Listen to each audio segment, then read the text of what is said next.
பார்த்தீங்கன்னா, இந்த கொடி பசலை, சிலோன் பசலை இந்த மாதிரி நிறைய டிஃப்ரெண்ட் டைப்ஸ் இருக்குது. பட் ஆனால் நம்ம தெரிஞ்சுக்க வேண்டிய விஷயம் என்னென்னா, ஆன்டி ஆக்சிடென்ட்ஸ் நிறைஞ்சிருக்கிற இந்த கீரையை நீங்கள் தினமும் சாப்பிட்டுட்டு வந்தீங்க அப்படின்னா எந்த ஒரு நோயுமே வந்து அண்டாது. அது மட்டும் இல்லாமல் ஃப்ரெஷ்ஷாக பிளட்டு உற்பத்தி செய்யக்கூடிய அளவுக்கு இந்த கீரைக்கு வந்து ஆற்றல் இருக்குது. நம்மளோட பாடி ஹீட்டை ரெடியூஸ் பண்ணும்.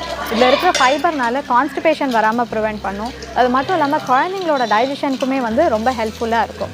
இப்போ யூஸ்வலாக இந்த பச்சை நிற கீரை ஆகட்டும் இல்லை காய்கறிகள் ஆகட்டும், நம்ம முன்னாடியே சொன்ன மாதிரி ஃப்ளேவனாய்ட்ஸ் அதிகமாக இருக்கிறதுனால இந்த புற்றுநோய் வராமல் தடுக்கிறதுக்கு கூட ரொம்பவே வந்து ஹெல்ப் பண்ணும்.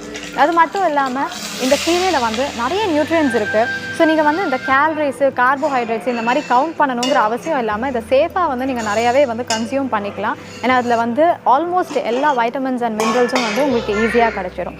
பட் கீரையை பொறுத்த வரைக்கும் இதில் வந்து ரொம்ப இம்பார்ட்டண்ட்டாக நீங்கள் கவனிக்க வேண்டிய விஷயம் என்னென்னா, இது வந்து சாத்விக தன்மை வந்து இருக்கிற ஒரு உணவு. ஸோ இந்த மாதிரி பிளான்ட் ஃபுட்ஸை வந்து நீங்கள் முட்டை, தயிர்